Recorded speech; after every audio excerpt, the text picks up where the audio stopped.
André Perret, bonjour. Bonjour. Vous êtes donc psychologue, ancien DRH, depuis 20 ans partenaire d'industriels en recrutement et en formation.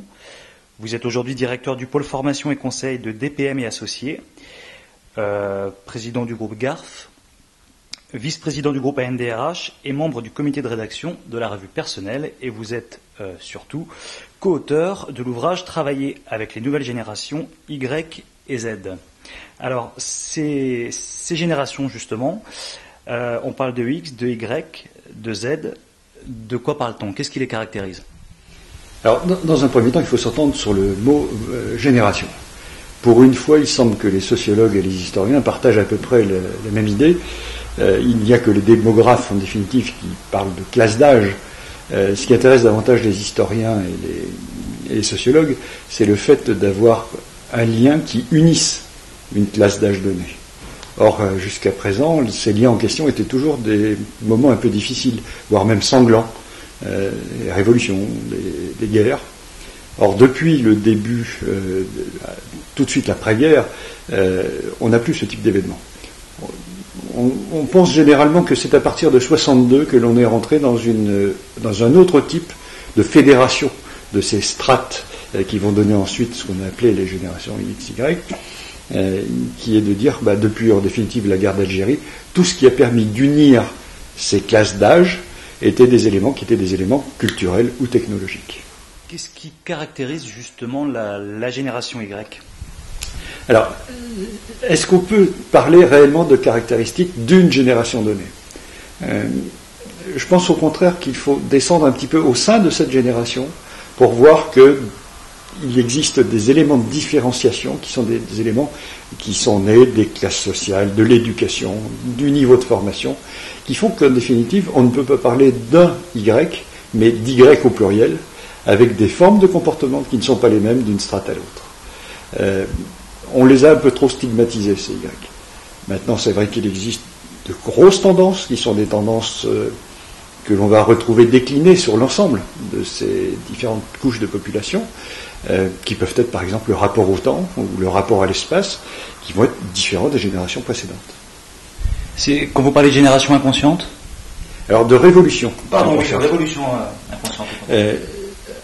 Alors il faut rendre à César ce qui appartient à César. Dans le livre, c'est Sylvie Guyon qui parle de ce thème-là, et qui met le doigt en définitive sur une des difficultés majeures de l'identification des problématiques culturelles de ces jeunes, qui est qu'en fait, lorsqu'ils dévient, sans donner à ce terme-là un sens péjoratif, mais lorsqu'ils ne sont pas pareils que les générations d'avant, ils n'en ont pas conscience.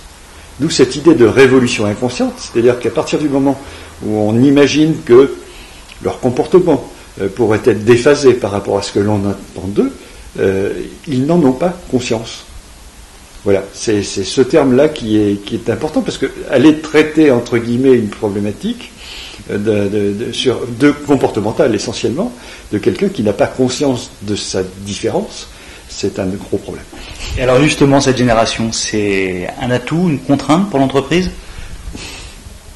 Là non plus, il n'y a pas de... C'est ni un atout ni une contrainte, c'est les deux en même temps.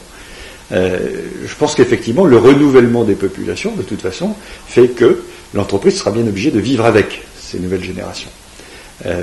On est dans des situations de classe d'âge aujourd'hui où on a pratiquement 4 types de générations qui cohabitent, étant entendu que les baby-boomers, les gens comme moi, sont plus proches de la sortie que de l'entrée.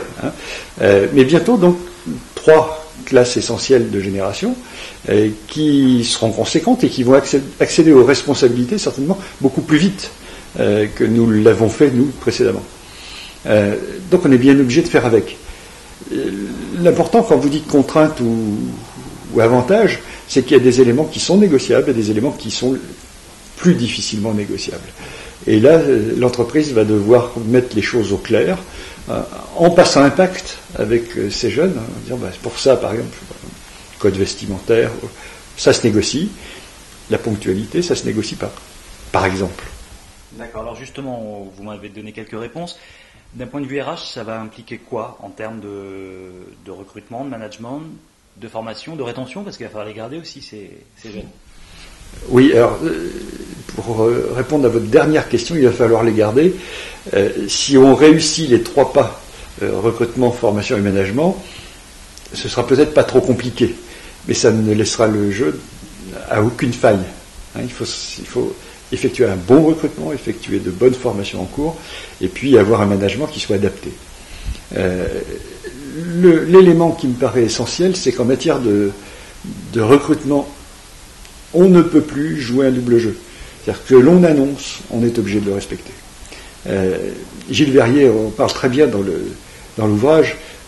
La marque employeur a tout son sens, prend tout son sens, à condition qu'on n'en fasse pas une réponse aux attentes de cette population-là.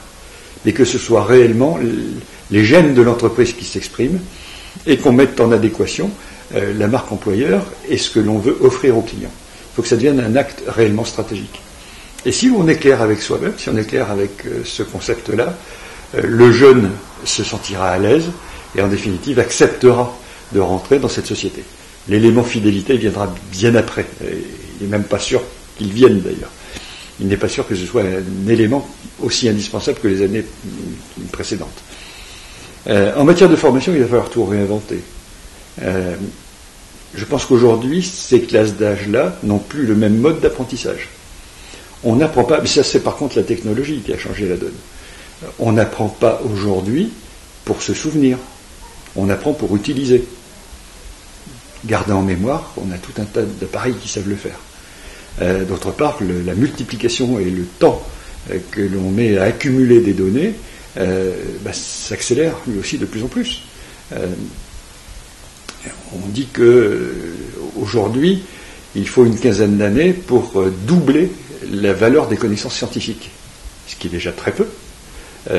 En 2030, il est prévu que ce soit 72 jours pour doubler le même type. Bon. Vous voyez, donc, je ne pense pas qu'un individu puisse se fier à sa propre capacité de stockage pour pouvoir assimiler cet ensemble.